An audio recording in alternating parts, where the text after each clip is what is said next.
how many of your decisions on whether it's entertainment assets that you're purchasing or countering, say, WeChat Pay with Alipay and the strategic land grab that's going on in Southeast Asia right now, how much of it is driven by your competitive spirit with Pony Ma or others? Pony did not have any experience of globalization, right? Not like us. There is a competition.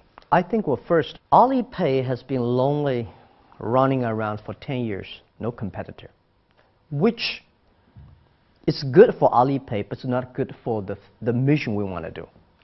When Tencent Pay came in, at the beginning, I think Alipay said, wow, we have a competitor.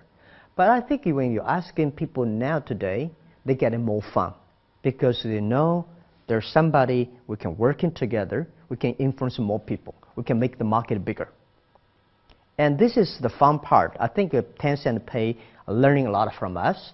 We are also learning a lot from them. So those two companies, if we can work in together, getting the whole society cashless pay, the whole society based on the trust and credit, that will make the market much bigger.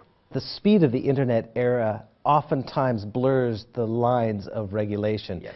And you push the boundary, and then regulators overreact or whatever. How have you stayed ahead of that and also not overstepping your boundaries? We always step ahead of the regulators. We have to. Otherwise, we go nowhere. They say, hey, wait a minute. My job is to regulate. My job is not about innovation. My job is not to improve the other people's life. That's your job. It's the painful processing that Alibaba is learning. How have you stayed close to the fire, though, without being burned? We are very careful. When we're young, it's okay. Now we're big. We probably regulate ourselves much more stricter, much more than the regulators. Because today, we have more than 500 million people using us. We have such huge transactions. Anything wrong. So we have to discipline ourselves much more. But we also have to let the regulator, the policy is important. Have you faced resistance within China for what you're doing? I recently interviewed Zhong Tingho, Wahaha. We all know about his comments about the internet economy, destroying manufacturing and a drive to zero, driving things down. Do you think there's an old guard in China that doesn't quite understand the new economy, that they'll have to adapt? Of course, we're having this kind of resistance in the past 18 years almost every day. We see people like Mr. Zhong a lot. But, this is the evolution, the revolution of the technology. People like these old tycoons in the old economy, in their early days, they destroyed a lot of lower level companies.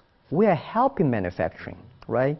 We sold more than $500 billion US products last year, and 70% of them were helping selling the manufacturing. Because we don't produce. Without us, these 70% of the $500 billion manufactured products will never be able to reach the consumers. Will you facilitate reform at the state-owned enterprises from the outside? Because the vested interests want to keep the status quo. Yeah, we're pushing that. And this is why a lot of banks don't like us in China. We're not necessarily interested in buying the banks to change it. But because of us chasing them around, they reform. The China banks really react very quickly in the past 3-5 years. These banks change their services so fast. They input so much resources on the technology and on serving the people better. You don't have to buy a bank and change one bank, but you push and chase them around, and when a tiger is following you, you can run much faster than you thought.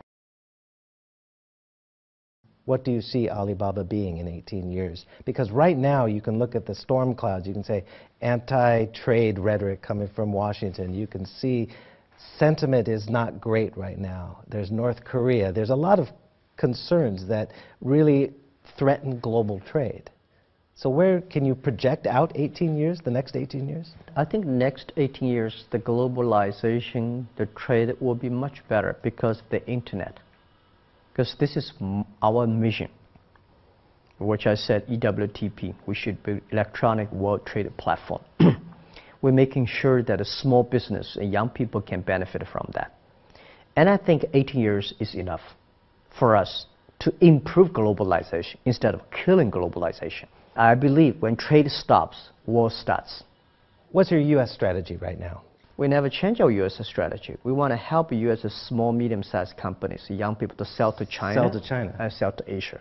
This is what we think. We think we don't want to go to USA being the local e-commerce company, which I think Amazon, eBay, so many nice, interesting e-commerce companies already all over USA. You don't want to take on Amazon doing what they're doing? No, no.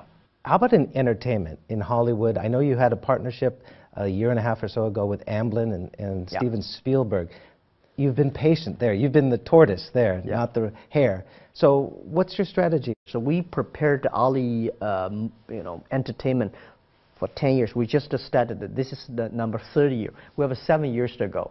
So the important is not going there, buy movie company or buy this and buy that. When you buy all the stuff, this is not yours. So you have to learn from them.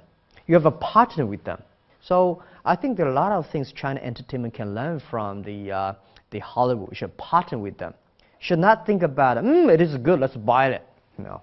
You talked about the coming winter in 2007 when you listed Alibaba.com, and sure enough, the winter came pretty quickly with the collapse of Lehman Brothers, and we saw the collateral damage. We also, of course, I was watching your progress through the tech bubble and that bursting. So you've had these challenges that wiped familiar names off the board. Are we facing a similar kind of tech bubble right now with these billion-dollar unicorns and an inflated tech scene?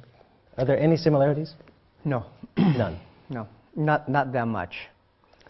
I think the challenge at that time, a lot of people did not understand how powerful internet is, how to do internet way, and whether internet can sustain. So people just jumping, start to do it. And I find a lot of people have crazy ideas, but does not know how to operate, and does not know how to make their dream happen. But today, everybody knows internet is going to be powerful, it's going to change the human history. And also, I think the infrastructure of the internet, the infrastructure of the technology is much better than 10, 15 years ago. So if you're not that greedy, if you're not that stupid and crazy, it's easy to survive today and yesterday.